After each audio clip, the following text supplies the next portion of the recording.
Welcome to Cycle Breakers and Moneymakers, a podcast for women of color and first gen who are breaking generational cycles and glass ceilings by going places no one before them has ever gone. I'm your host, leadership coach, and eldest daughter of immigrants, Mariela Delamora. I left a 16-year marketing career to create a multiple six-figure-a-year coaching business as a single mom. Each week, you'll learn how to build unshakable self-trust, become in demand, lead with confidence, and make more money by being more of who you are.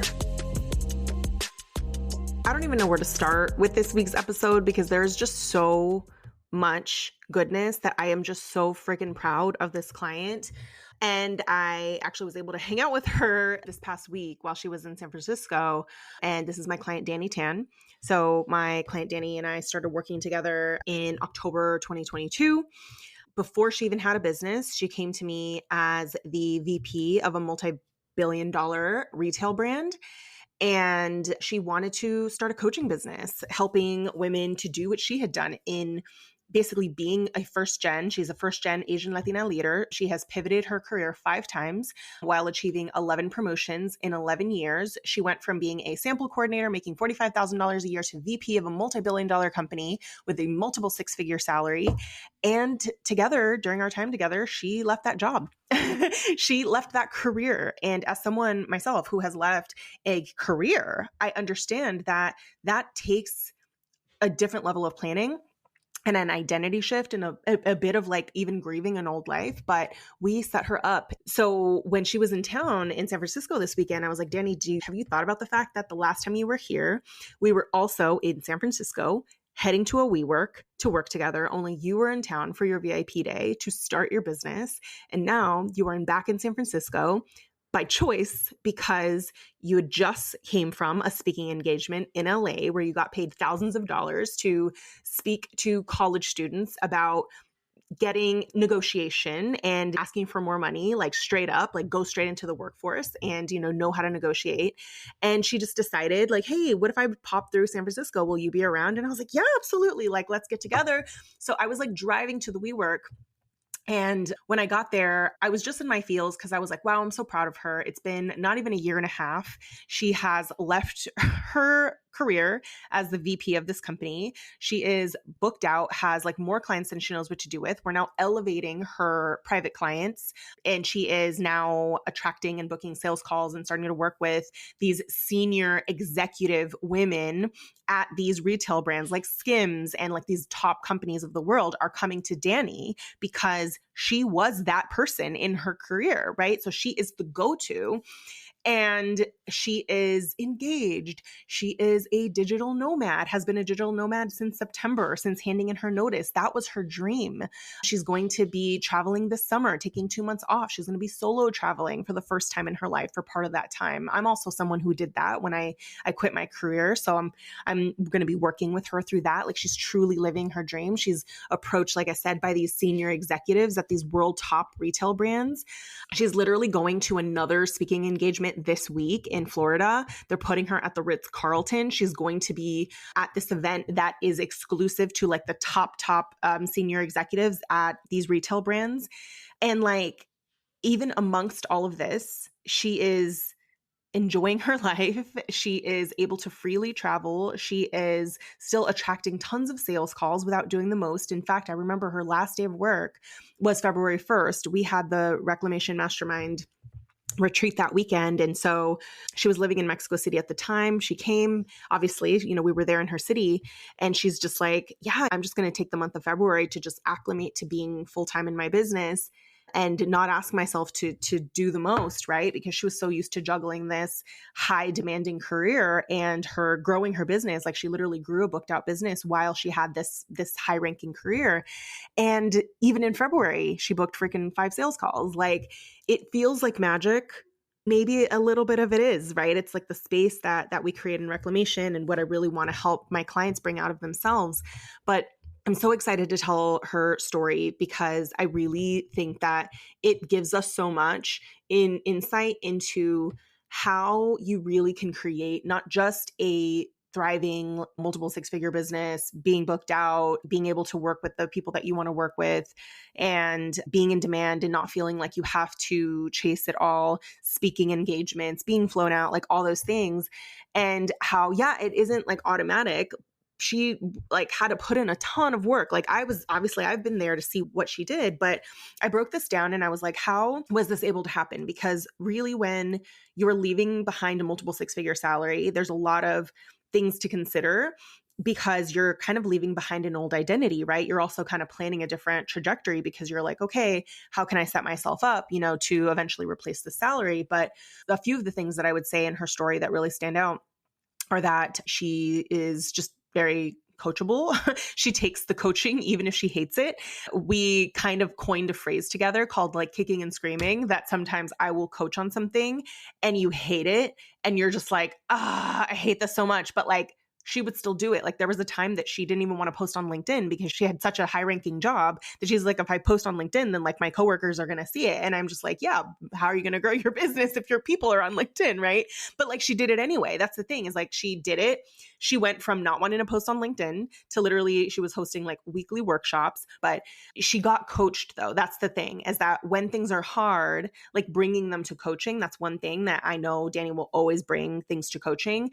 Even if she hasn't done something or if she is resisting something, she'll bring it. There are certain things that I've brought to her around like, hey, you're sitting on a 5-figure offer right now because of who you're able to coach, these high-ranking women. You are the epitome of the skill sets that they want. You're sitting on a 5-figure offer. And like, we're not fully there yet. She's starting to believe it. It's starting to happen, right? But she always brings it to coaching.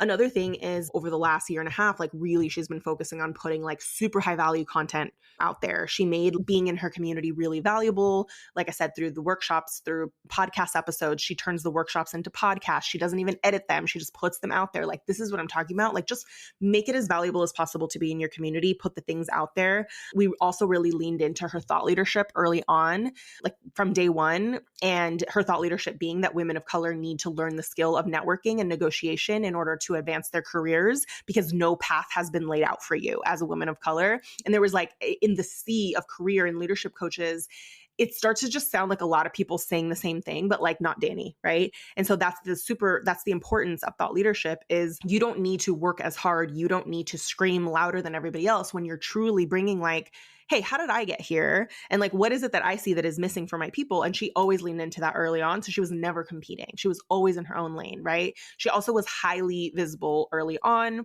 Obviously used the skill that she already had that she brought from her career, which is networking, to grow her audience. And then in Reclamation, finding community and finding her people.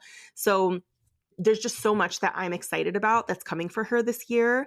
And that's the power of really accessing your thought leadership, bringing your stuff to coaching every week, whether you like it or not. And if you don't like it, that's probably the thing you really need to bring all your resistance to coaching. And that's what she did. And that's why she's going to continue to be who she is and just make amazing things happen. And I'm just so, so proud of her for everything she's doing. So I wanted to open this up because we recorded this episode about 2 months ago. But because I saw her this weekend and it's, been a couple of months, there were just more things to add to her story. And I wanted to share this with you because I want you to see what's possible for you and the sorts of conversations that we have in Reclamation Mastermind and the sorts of leaders like Dani who are in Reclamation Mastermind and who are so giving and generous with their knowledge. Like there's women like her. Like imagine there's so many women who are like, hey, I this is what I do for a living. This is the experience that I'm bringing in for my career. And they coach each other. They peer coach. Like the peer coaching in this mastermind, you guys, the peer coaching in Reclamation Mastermind, I cannot imagine that it gets better than this. I just will say that it has to be cultivated, a space of generosity, a space of people truly bringing everything that they've got to support one another. And that's the space that we have. And Dani is one of those people. So I'm really, really grateful she's part of it. Thank you, Dani, for being with us today. Hello, hello. Hi, I'm so excited. Oh my God. It's going to be like full of giggles and smiles. Like, No, I was like, hi, like longest intro ever. And then like me like hyping you. I say this to you all the time of like how I didn't realize that like someone like me would have needed a coach like you back in the days. And I know you weren't even coaching back then, but I say this because it's such a good example of how when you see an unmet need, and many times we were a person affected by that unmet need. what happens sometimes is we become our own solution, right? We're just like, well, I want to get to this certain place. I don't see anybody that looks like me. I don't have any connects. I maybe never learned the skill of advocacy or selling myself. Maybe we learned the opposite of that. And that you created not just like your career off the back of that, but then you created your business off of that, being like, there are leadership coaches, there are career coaches, but like, who really keeps the needs in mind of those who haven't had that path laid out before them and are really like the first. You've talked about this being the first few and the only, that what you do is such an example of like creating what you once needed and that unmet need. So I would love if you just kind of open a little bit with just like telling us a little bit about yourself and like the parts that shaped you to really becoming kind of who you are today and what you're doing today. Yeah, no, definitely. So, I mean, where do we even begin? So much stuff to dive into, but you Yeah. mentioned it. I'm Asian Mhm. Latina, so I'm Puerto Rican, Filipino, and Chinese, and I'm first gen. So I'm first gen in the sense to graduate college in my immediate family, and I'm first gen in the sense to be born in the United States. So both my parents, came or actually met in Chicago in their like mid 20s. And so when I was growing up, it was like really interesting because I had so many different cultures around me. But Yeah. at the same time, my parents really wanted me to assimilate. And so we didn't really speak any other languages but English in the household. It's like Mhm. my grandparents would speak like their native languages, but my parents were like, no, you're going to school, speak English, like do all the American thing, which is makes sense. I'm American, I was born here.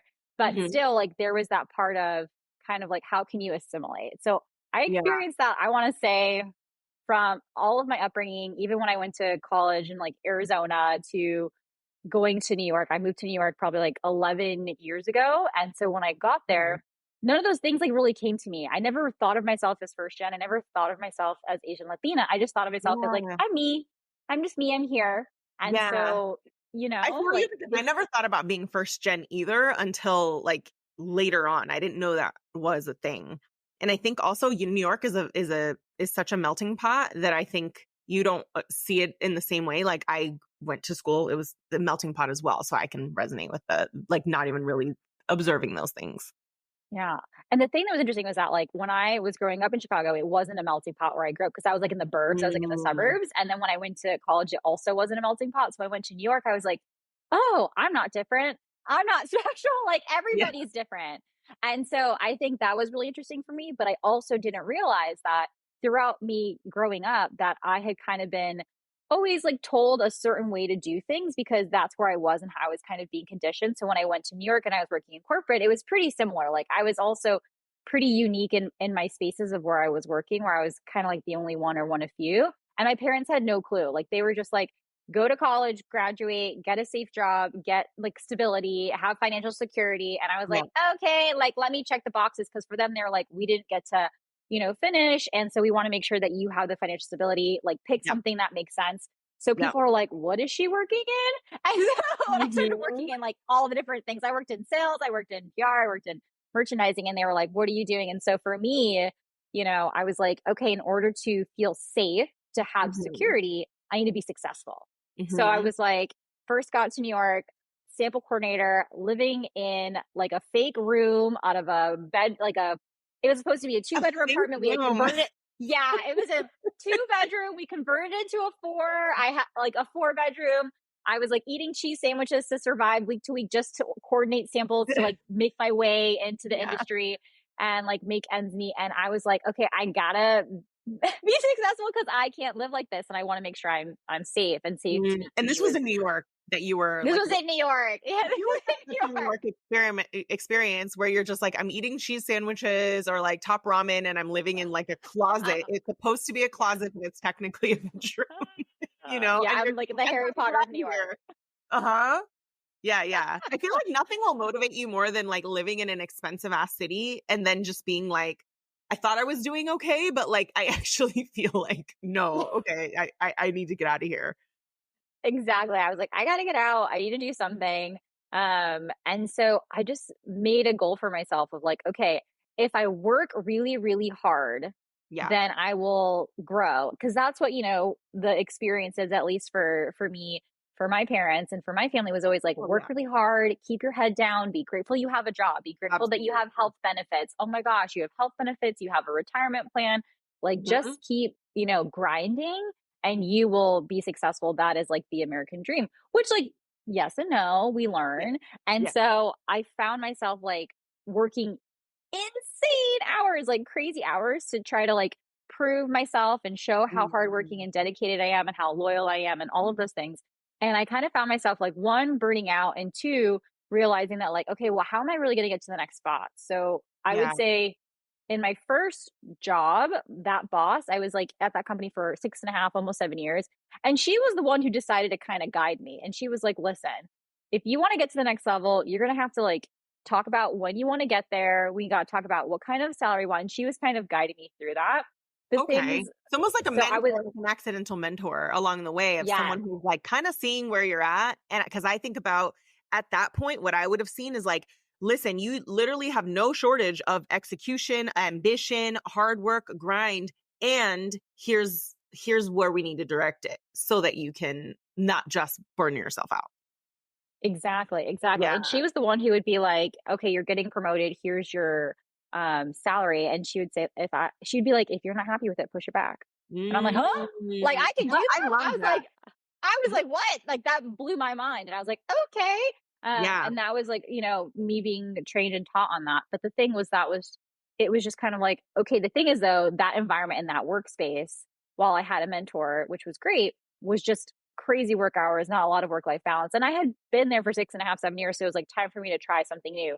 So Yeah. I went and I was like, I've always been in this space. I kind of want to do a little bit of a pivot. How am I going to do that? And so when I was doing that, I just went and reached out to a bunch of people, found my way, and I kept weaving in. And so how I kept growing in my career basically was like me just asking a million people questions and then setting timelines and continue to go and do it, do it, do it. And so how it kind of evolved was the pandemic happened and I was kind of just like, okay, like I've been doing my job and doing the things, like how can I help? How can I give back? And so I started volunteering for a nonprofit called America Needs You, helping first gen college students get internships and Oh, I figure out love their career that. paths.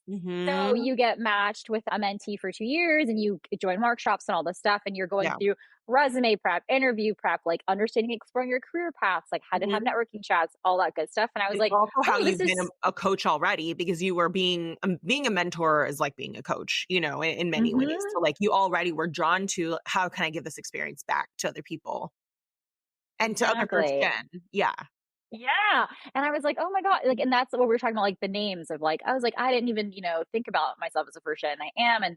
And just to see how everyone, when you self-identify and people identify similar to you, they're like, it just creates this like sense of ease of like, we have some kind of shared experience that you Hmm. see a part of me and you kind of understand like maybe the extra steps or the layers that there are needed to get there. And so I was kind of like, okay, well, I've never gone on blast saying I'm first generation Latina because I had no need or thought to. But now I realize Yeah. that it's kind of like a beacon for folks to feel recognized and to kind of start to self Yeah. identify and feel a little bit more comfortable to step out. And I was like, well, if I can help you step out by me stepping out, I'll do it, even if I it's love uncomfortable that. for me.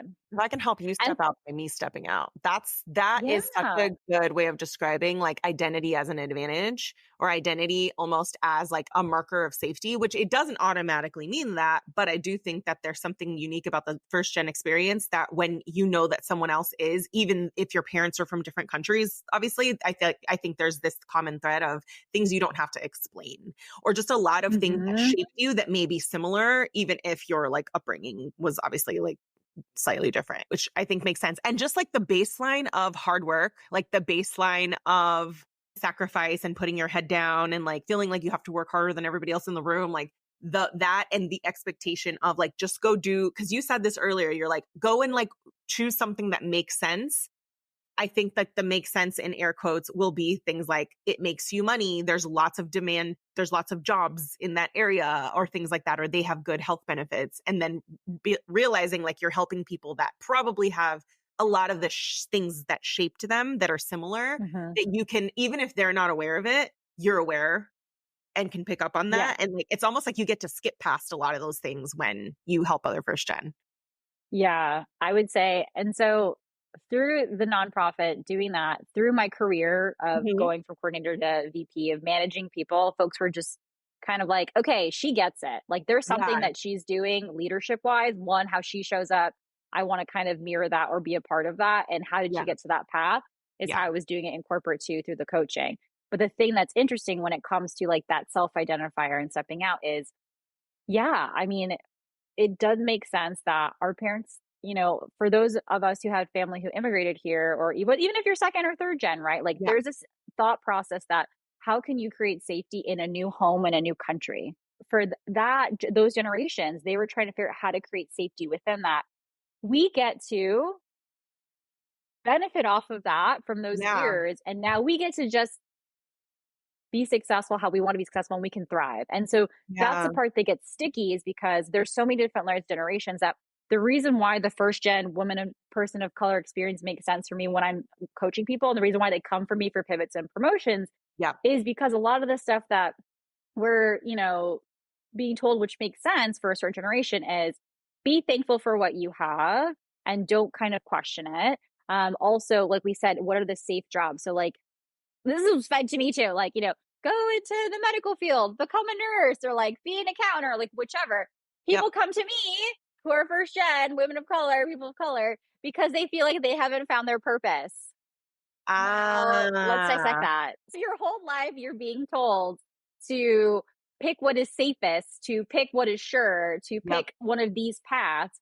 You go and you do it because, of course, you want to do what's right and what you believe is created safety. That You makes go sense. pursue it, and then you realize that you're not happy doing it. Because versus Mhm. doing an analysis of what you want and what's going to make you happy and finding like the compromise of passion and whatever is safety to you, you went with maybe one of the paths that were laid out, which we're not denying that. That's okay, because those are all Yeah. transferable skills that we're learning. They're all experiences that we're learning. So that when they go to want to pivot or change or grow, they're like, okay, I don't know what's the next step because I just realized that I've been pursuing this and I'm not so happy. So they are like, hey, Dani, help me out. And that's where I'm Yes. like, where we're talking about it, like, yeah, I pivoted so many times because I was like trying to figure it out. What do you help your clients do?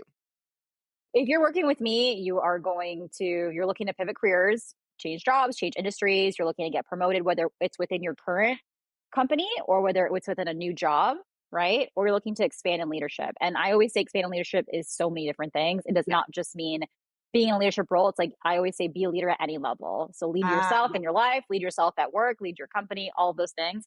But I also say underscore bold, put the glitter around it.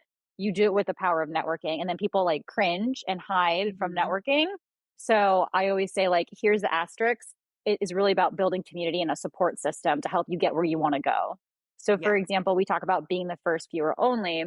If you're like, hey, out of my family or friend group, no one else has been in this industry or been in this space or has, you know, asked for a salary increase, then I Mhm. say, like, okay, how do you have the community to help support you to get there if you don't want to use the word networking? Or how do you Yeah. have the role models in order to help you get there? Because the biggest thing that stops us is one, ourselves, because we get in our Yeah. heads and we're like, oh, I don't know if I can do it because I've never done it before. I don't know anyone. So then we stop ourselves first. Then you eventually find me and I'm like, we're going to remove her, put her to the side for a second and Yeah. explore what this is like. And then we say, okay, well, you and I love evidence and data. So I Oh, say, yeah. let's find the data points. Let's find the evidence of people who have done it, who Yeah. you feel comfortable and identify with, and just talk to them. Not every single conversation has to turn into a job.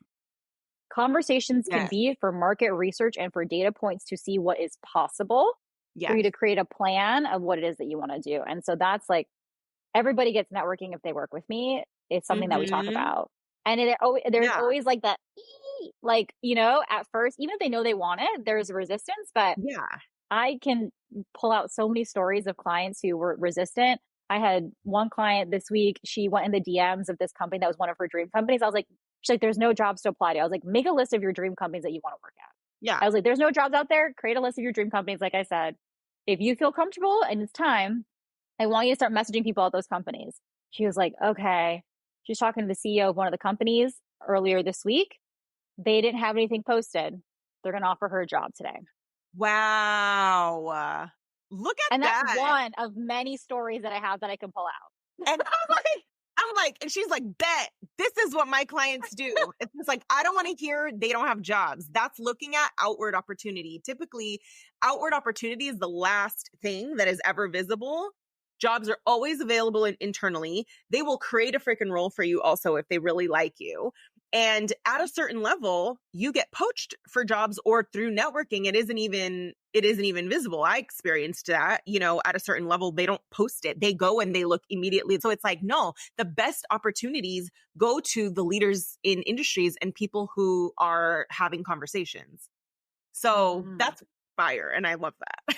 I want to ask you, because you mentioned around networking, people kind of cringe around like networking, because I think about like, we have a lot of connotations around networking being like, so tell me about yourself, and like in a room, awkward, like kind of just, or networking being like, this isn't being on LinkedIn and randomly sending someone a message being like, I love your content. Your content's great. Here's what my business does. You don't teach people to do that. But you mentioned like networking is just reaching out to mentors, either like mentors or having a community, like either someone who's done it before or having the community. How did you lean into that, maybe accidentally or on purpose, when it came to starting your business? Because you Okay. kind of did that. For starting my business, yeah. Let's see. So I knew that I wanted to have my business. I didn't know what shape or form. So I was like, well, who can I find to help me create a business and to work out a business and talk it through?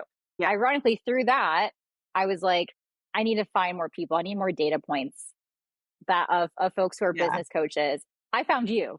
Mhm. So and then I found you, and then we started working together. When we started working together, it was a different experience in the sense of we are both women of color. We are both first gen. Like we have so many shared experiences that I was like, there's so many things of working with you that are just unspoken, unsaid that I know that you identify and click with. But then while we're working together, I kept like, me, relentless. I was like, hey, so do you have like other clients that I can talk to? Do you have like other people who are going I through remember the you same were one of the thing? ones that I was like, even before when we were working together, so for everyone who's listening, like Dani and I started working together one-on-one in December 2022. I think we started our calls in like November 2022, one-on-one. And then you joined Reclamation in the August round. But before that, you were the one that was like, can you introduce me to other clients? And I was always thinking before I had Reclamation, the reason I created it is because I was like, my clients are so amazing. Like they need to meet each other. And so, but you were the first person that was like, can I be introduced to you? And I was like putting you into threads with like 3, 4, 5 other people. And I was like, oh, okay. And then I was like, Dani's doing this, you're doing this, you're doing this. And there was just so much crossover. And then so now you're like in your element because you network anyway and you're in the mastermind. But that was something that I saw you lean into early on in terms of like, who else is doing a similar thing to what I'm doing? Who else is speaking to a similar audience than I'm speaking to? What are they doing that I can learn from? What are some of the things that I'm doing that I can share with other people? Was like just a reflex for you like early on. And it shows in the things you've been able to create. Yeah, I just think, while you can be like the first at what you're doing, maybe with you in your immediate life, there's just so many people on this planet that like there has to be somebody who's done some kind of roadmap that you can kind Yeah. of get the Cliff Notes version of. And so Yeah. I'm not in the world of like be a carbon copy of somebody else. No, not at all. I'm like, versus you trying to like figure it out in the dark, who can you go to as a support system? One, to be like, hey, this is how I did it. This is what was tough. This is what was easy. You might resonate or not with them on that. You might be like, okay, well, I might still want to explore and fail on my own. Or you might be like, okay, good. I needed that validation. And then you just need folks there to be like a gut check for when you're going through stuff, because Mm-hmm. we love to like, everybody loves to live in their heads. Like we love to live in our minds. Like Mm-hmm. me too, like president of that club. So, but that doesn't help us move things forward. So it's like really being able Yeah. to communicate with other people, see what their experiences are, just moves it so much faster for yourself also, Yeah. and creates you in motion. So I Yeah. would network all day. And I think about how it changes your brain. It's almost like it changes your brain. So someone can tell you that something's possible, I think, or you can see it. But I think when you talk to someone, it's like all of the objections that your brain has of like, can I do something or what is possible? You might talk to someone and they tell you a completely left field thing you weren't even thinking of. And all of a sudden like, it's almost like the way that you're dreaming and what you're thinking expands just through the conversations that you have. Mm-hmm. And I can see that, how that almost like accelerates what people think is possible for them. And you're doing that literally just through exposing them to like what you say is new data, which is true. Yep. It's like new data is also like, it's new information, but it's also like your body will react to that of being like, oh, wow. Okay. Yeah. I Yep. wasn't even thinking that. And then you just move differently. So this is why that's like so powerful. Tell us a little bit about what are some of the things you're the most proud of from last year? And like, what are the things you're looking forward to this year? Like, tell us like Uncomfortable. No, I'm just kidding. a year ago So, to now, from like a year ago to okay. now. So, for those of you who don't know, we're recording today. It's International Women's Day. And a fun fact is that I was super, super resistant and hesitant to whether it was before Mariela or after Mariela or during Mariela to be visible in any way, shape, or form.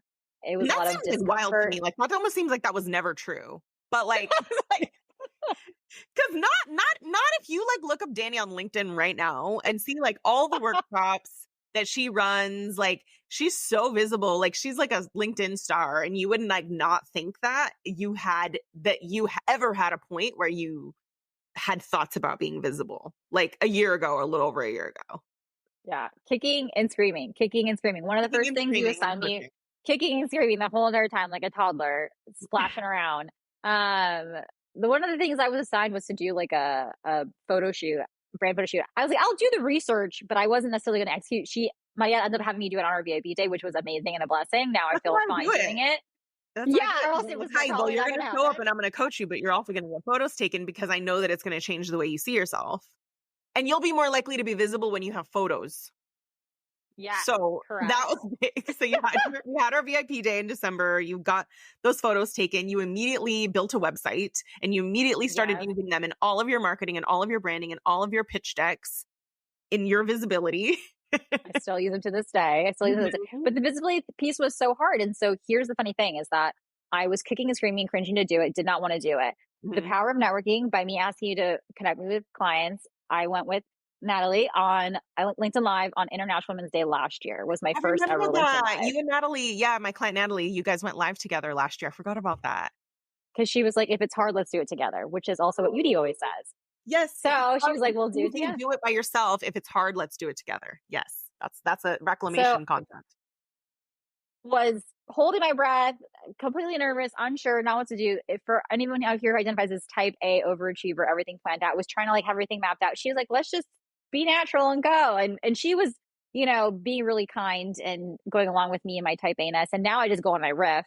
But Yeah. every single time I went live or wrote a post or wrote an email, I mean, let's be honest, even to this day, I am cringing, kicking and screaming about it. But I say it and I say it again, is that if I can be uncomfortable and step out and it makes somebody else feel comfortable to step out, then I'll do it. And that's why I do it. That's so So I do it powerful. for everyone else that's out there who wants to either feel seen, feel comfortable to Mhm. be themselves, Yep. which is uncomfortable for me even still to this day. Yeah. I went to go speak on a panel last week and I was like Yeah, on the you plane, went like, in why Palm am I Springs? going? Yeah. Is that when you went to Palm Springs? Yeah, she literally got flown out. I was just like, there's so many things. Like she gets flown out to speak. Like you've been on panels, you've been like the speaker. You got like an opportunity in Spain or something to like go speak at an event. It's like wild. Like it's all the time now. And starting from a LinkedIn Live feeling like a big deal a year ago. Yeah. Like, Yeah. Never did this stuff ever before. Ever before. No. yeah. And so that's I'm glad you shared that because I want people to know that like what feels hard today is not going to be the same thing that feels hard a year from now, as long as you lean into it as opposed to being like, well, I just don't feel ready to do it. Cause like you didn't, so the kicking Mm-hmm. and screaming has kind of been a theme for us that you use it to describe resistance. But Yeah. like you'll notice the resistance and you'll be like, I hate this. I don't like it. And you'll go do it and ask for coaching on it.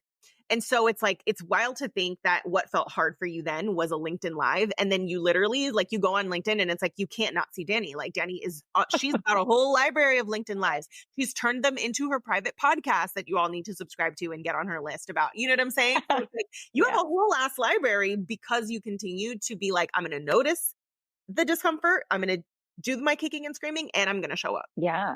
So you're proud of visibility. What else happened in the last year that you're just like, boom, boom, boom, did this? Like, what would you want to tell Dani from a year ago? Like, guess what we did? Yeah.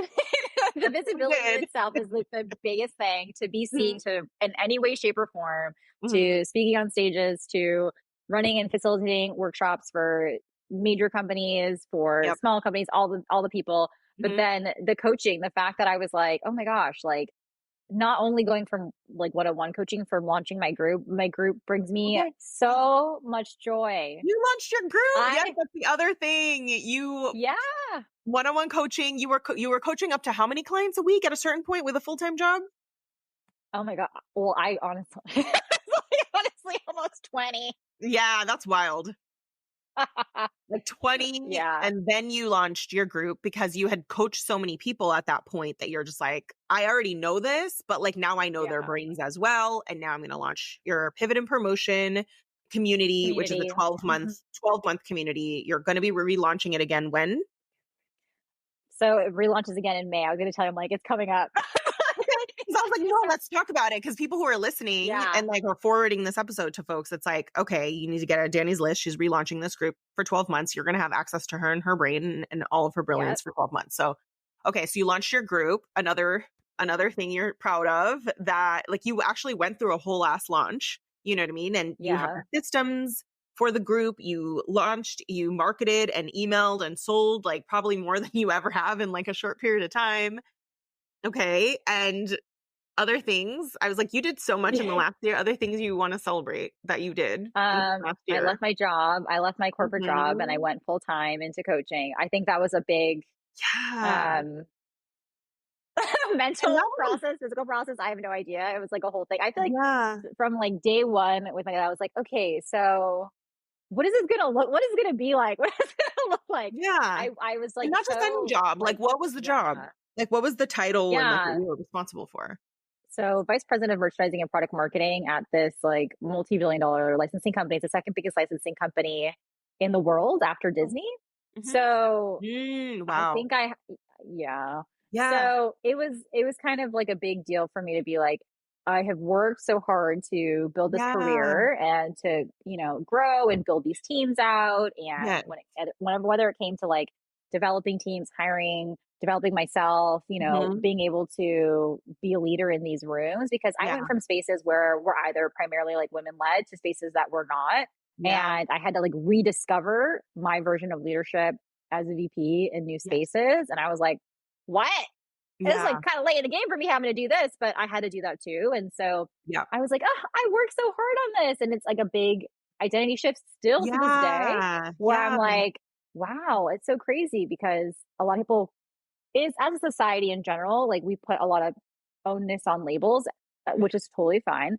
But Yeah. there's a lot of like way people be like, oh, you were a VP, or like, all this stuff. And so to kind of change to full-time entrepreneurship has been a really big identity shift in general, Yeah. which is why Reclamation has been so important. You and I talked about this. You were like, where are you Mhm. going? You're going to make a Yeah. big change this year. You're staying here. And I was like, Well, you're I was right. like, this is gonna be well, I knew that quitting your job was coming. And I know when we were talking about re-signing for this last round, I was like, listen, we all are gonna make whatever decisions. And you obviously make fantastic decisions, like look at the things you've done, right? And I also knew, as someone who left a job that was my identity, that I knew that that piece was coming, that it is absolutely 1,000% different to quit a job versus a career. Very different, because when I hear people talk about quitting their jobs and they hate their jobs and they weren't making that much money in their jobs, I was like, cool, that's not my case at all. I actually loved my career. It was so much of my identity and my pride. And it's different when you're making high six figures, multiple six figures salary in your job and stock bonuses, all these things. Like it's not just different money wise, but it's also different in the sense that like no one will tell you when you leave that job, you still want to introduce yourself as your job title, right? Because it's just like you're so used to being like, you got to VP. It's like that is this identity shift. So it's almost like, how can you see that you took that with you in a way? Like you were a different person, but like you still took that, you that created that. It wasn't the job. It was like the Dani that created that is still the Dani who is now coaching other women and built her business. But it makes you have to take credit in a way for like the things you created, and not to be like somebody gave that to me. So, but I Yeah. know that there's a little bit of a grief and there's an identity shift that you need your community for, So I knew that this round of reclamation, it's funny because when we had the live event in Mexico, you had quit your job literally the day before or like 2 days before. Yeah, it was like And the then last day. Yeah. And so I was like, oh no, this is going to be the identity shift round, that and traveling the world and like all the things that you're now doing. Yeah. I Yeah. think I'm like underline bold what you said about to take the credit of what you built, that the job didn't give it to you, that you really Yeah. created and built it and transferred Yeah. that It's over, just a which I reflection think of is you. super tough. Yeah. And I agree with you. Mhm. Like I loved my career. I still love that I had that career. I never take that stuff back. Anytime I tell somebody, even when they're pivoting careers and stuff, I'm like, that is stuff that you have built for a lifetime of experience that you will have forever. And I loved the team that I built. I loved the managers and role models and leadership that I was a part of.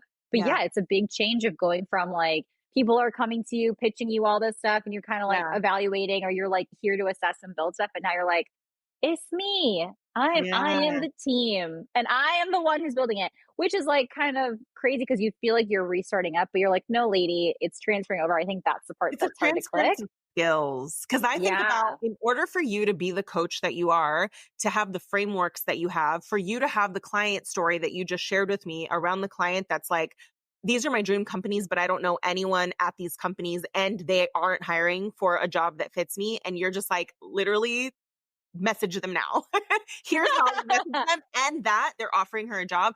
You wouldn't even know that if it wasn't for you living the life that you did and creating the career that you did. So it's almost, I see that part of what we do as business owners and as coaches is it forces you to take credit for all the things you created, because now you're pouring it. And not everyone creates a business based on their career, but I think more than often than not, we kind of do and don't realize we're taking our life experience and our professional experience and pouring it into our clients. So like, you got to invent things that didn't exist because of the life you've lived and the career you built. Yeah. And I think that's the biggest thing for me when it comes to like making this big change of going full time Uh, coaching and entrepreneurship was that we talk about this all the time. It was like my identity shift. I think this is weird. Maybe this is accurate. Let me know with all of your data. But I mhm. feel like the identity shift of me going from corporate to full time entrepreneurship, it has been like the last piece Mm. because I am still very number one is my clients. Yes. Every single time, I'm like, I will give them my heart and soul of every single thing that I have. And if I don't have it, I will ask whoever I need to ask. Same process. I'll ask whoever I Yeah. need to ask when I get them the support that they need. And so for me, it was always like, did I ever think that it's not possible for them to get what they want? No, I know it is possible. I know that they have all of it within them, and me to help them with the strategies and the accountability. So for Yeah. me, that piece was always easy as a coach. I was like, Yeah. I can serve you all day Hmm. because there's no way I'm not going to serve you. Yeah. So that part was fine. The visibility part, I was like kicking and screaming and crying, but I was like, if it's Yeah. going to help my community, if it's going to help my clients, then I'm going to do it because I can't not Mhm. be visible and then ask my clients to go out and network and do outreach and talk to people they're not going to talk to and do things that are uncomfortable. If I don't do what's uncomfortable, I can't ask them to do that. So Isn't for that me, leadership? Like, honestly, that is so, it's like leadership is literally being like, I have to go first. If I am, I'm asking my clients or my community to do something. And so I love how you use this as a way of illustrating that, like, you may not have just wanted to do this arbitrarily, but you're just like, but I'll do it for my people because I know that they yes, need to see that example. yeah. So I For think those of you that who can't see me, sorry. I'm like, for those of you who can't see me, I turned red when she said that because she was basically calling me a leader. And even though I'm a leadership coach, I did not take it well. well, I mean, right. Don't the most high achieving people struggle the most with receiving like compliments? Where you're Yeah. just like, no, I just do this because this is who I am. Like, don't look at me. Don't tell me that. It's like, no, but seriously, but that is literally leadership. And so I'm like, whatever the motivator is, if the motivator is your people, then let the motivator be your people, because that's what makes, someone a fantastic coach as well. It's just like, well, that's fine. I'll kick and scream, but like, am I living to my values? Am I setting the example that I want my clients to follow? So went from like an IG live on International Women's Day to now leaving your role as a VP full time in your business. You've been traveling, essentially living abroad and in different places for the last like 6 months or so, serving like 20 clients at one point. Now you have your group. You've decided to like serve, I think, fewer clients, go more into your group. And what are some of the things you're like looking forward to this year that you would, if you were to tell Dani from like a year ago, like, hey, guess what some of the things are that we're looking forward to or planning this year? That would blow her mind a little bit.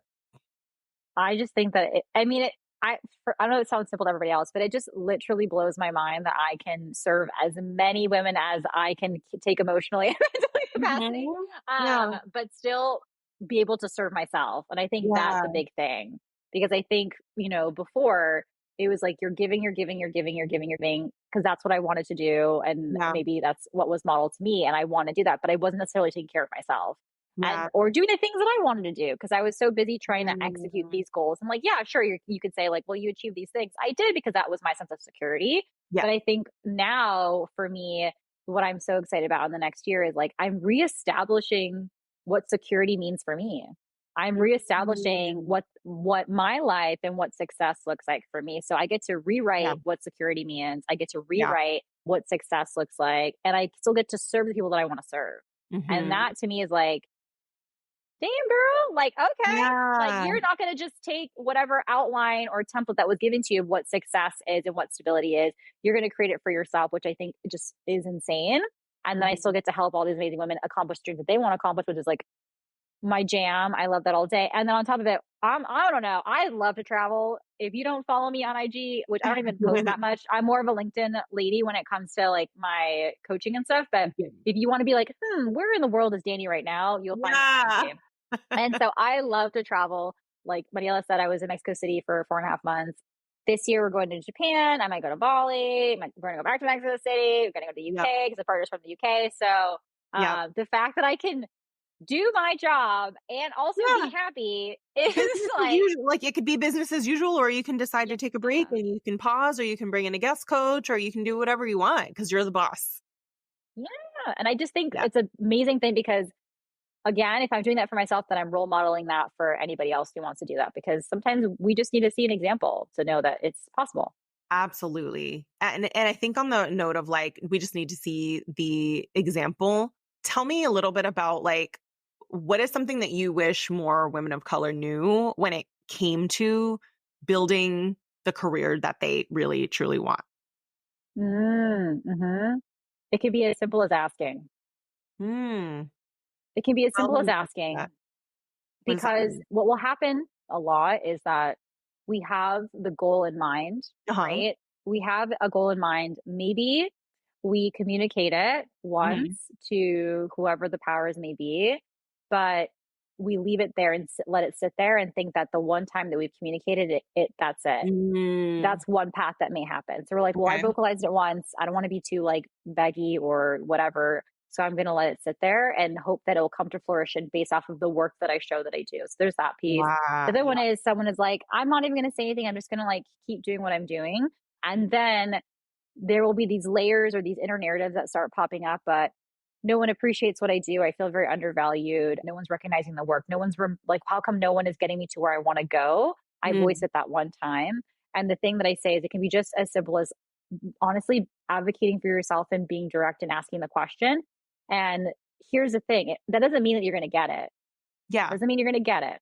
But being able to do that does a couple of things. And what it does is it gives you the ability to, one, vocalize what it is that you want. Two, being able to have the power to communicate it with the person who is the keeper of the keys. Yeah. Three, you collect the data and the evidence in the Yeah. sense of they either going to tell you yes, no, maybe so, or it's not Mhm. going to happen.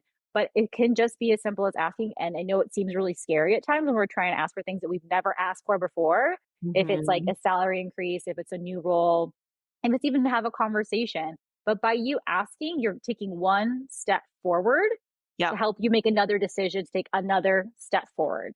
And I think a big thing is that we think, or in general, folks will believe that being direct equals being difficult. Mm. Yeah.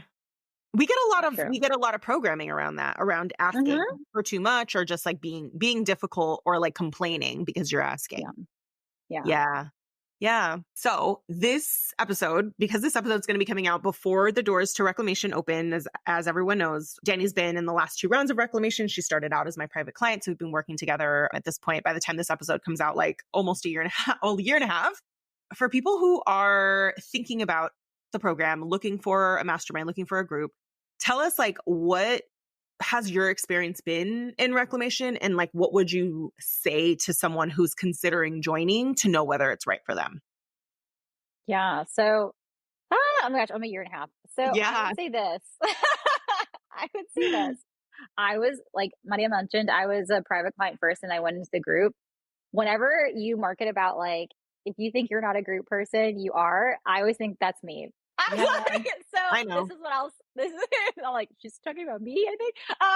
No, Not a but lot of like, my clients, because we're like, I can't talk about this stuff in front of other people. Like, what? yeah, definitely. So I would say this first round of reclamation, the first few months, it, my catchphrase, I was kicking and screaming because I was like, Mhm.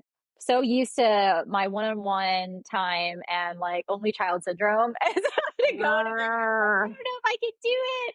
I don't know yeah. these people. Like, I don't know if I'm comfortable like sharing this stuff and like all these things. So I would say when it comes, when I finally like whatever released, let it happen.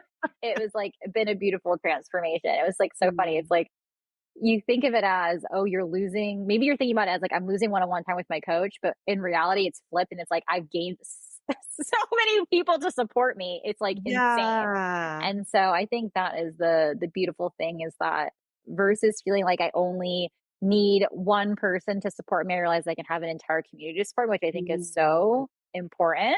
And for us that are all about community or networking, it's like, wait, I can also have a lot of different perspectives on things, which I think is beautiful. Like Yeah. people who are having different, either they had different corporate backgrounds or different careers or work in different industries or do Yeah. different kinds of styles of entrepreneurship.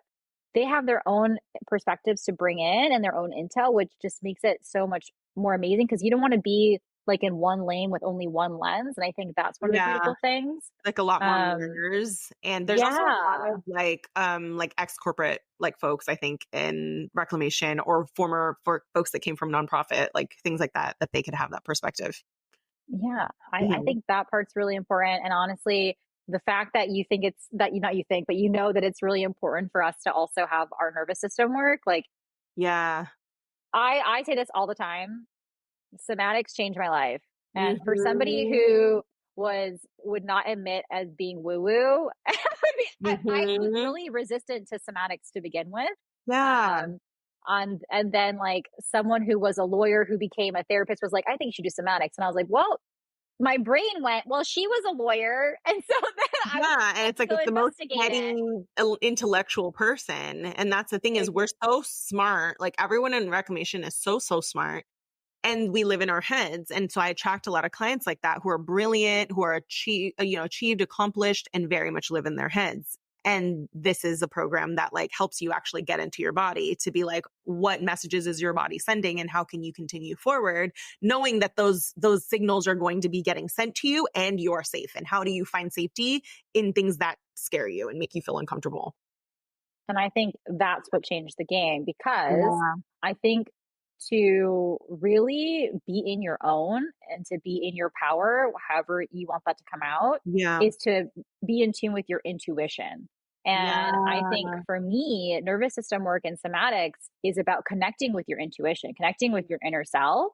Hmm. And when we're in spaces of, achieve, get to the next thing, get to the next thing, just push through, just work hard, we learn very easily to bypass those Oh yeah. emotions, bypass those needs and not You feed kind of have ourselves, to right? do that. And we're Yeah. doing it for survival a lot of the Yeah. times, and what we feel like is survival. And Yeah. so we're not like denying that, like that's totally okay. Like that got you where you are, all Hmm. of us where we are today. But to start to recognize it and to like slow down a little bit and be like, oh, okay, I see you. Yeah. What do we want to do about it? And now giving yourself more of a choice versus like pushing through, like, okay, do you want to give yourself a choice today or do you want to keep Yeah. going? Like, Yeah. how do you want to support yourself? Who do you want to be? And I think for me, that was like, oh, wow, because now I'm more attuned to myself and I feel like I'm more, I don't know, in power, in charge of what it is of where I want to go and guide myself, which I feel like Yeah. also in turn helps me with my business and with my clients, and to be able to do that. And I think that is magic to have that in hand with Yeah. obviously the leadership and career coaching and all the good stuff. Yeah, I love that. And I hope that that also, what comes to mind when I hear that is almost like being able to, not that you ever needed to be fearless, because I think that you probably have always moved through, but it's like to do that in not in a way that means like suppressing things. So it's Mhm. almost like, how do you move with just like the human parts of growing a business and the fears without feeling like you have to suppress them? So it's like your growth becomes less about what may be around the bend or what might be around the corner, and more so about like, what do I need to make sure that I can move through any of the things that life or business like deals me, and being in a community, not just with like one individual person that can help you with that. Mhm. So I love that. Um, is there something that I haven't asked you yet or that you just want people to know that we haven't talked about?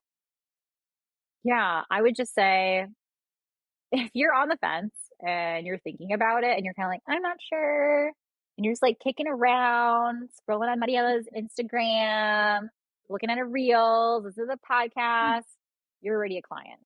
Like Oh, as that's as so good.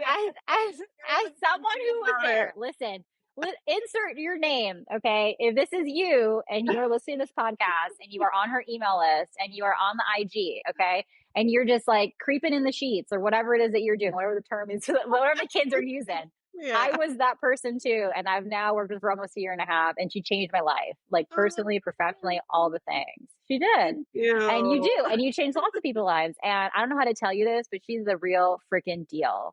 And she is not just the first gen coach, she is the coach to help you move forward. So a lot of folks who joined this round reclamation said that they're like hiders. They're not comfortable coming out and talking in groups. They're not comfortable sharing in groups. And she's about to blow their minds in the course of all these months, because if I can go from being a baby and not wanting to go on a LinkedIn Live to speaking on global stages, imagine what you could do. So, Not Danny, like just like selling the program. I was like, thank you so much. Like, I am so grateful to work with you. I think about like how I see you and how much esteem and admiration that I have for you. And I'm just like, someone like you, like, doesn't fuck around when it comes to decisions. Right. mhm. And so I think about like the caliber of like expertise and like professionals and women and humans in the room. And I'm just like, just look at Danny. And I'm like, this is the caliber. And I also take that, like, I don't take the decisions that you make lightly, because I'm like, that says a lot, right? And I know that you really consider a lot of things in where you, who you trust, what rooms you're in, what you invest in, and all of that. So I'm just so grateful to have you with me for the next, well, just under the next like year in this round. That's why I made Yeah. it 12 months, because I also wanted people to know like who was in the room already as well, because I think that that is important to me to kind of be like, well, who's in the room? Are they like me? Like, is that the space that I want to be in? So I'm just so grateful for you. Thank you. Thank you so much. So tell everyone, like, how can folks get in touch with you, and what do you have coming up in terms of people working with you? Amazing. So, uh, just even before I do that, like, big hug to you. I love you so much. You're the best. Just Love listen. it. So, if you want to catch me, we dropped it so many times in this conversation.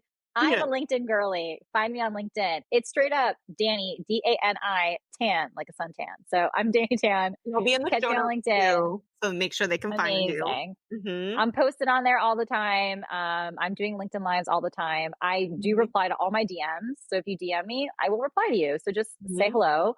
You can catch me there. And then I'm always in the world of one-on-one private coaching for leadership and career coach. But my second cohort for my group of the pivot and promotion community is launching in May. So if you're like, ooh, what's that, girl? Find me on Mm-hmm. LinkedIn or go to my website at www.danitan.com and join my email list. And that's where all the juicy deets are.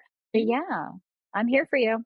Yes. Thank you so much. Yes. Get on her email list. If you know anyone who is looking for a career coach, I was like, forward this episode, get in touch with Dani. She's incredible. I obviously, as a coach, follow a lot of coaches, and I see, and it's like, when I tell you that, like, I think about like the most specific, like someone who's lived it herself, like information about like how to get literally anything that you want in your career. Like this is Dani. So definitely, yeah, y'all check her out. And thank you so much just for being with us and being in my world. I'm so grateful for you. I'm like honored to be your coach and just work with you. You make the community better by just being in it. And I miss like our like long voice note conversations, but like we still have them in Reclamation. So I've told like some of my clients that used to be my private clients, I was just like, no, like let's just like still catch up and like voice note me, because I feel like there's so much, like I get very invested in like you and your life and your growth and all of that. And I'm always cheering you on. So thank you for being with us. Thank you for having me.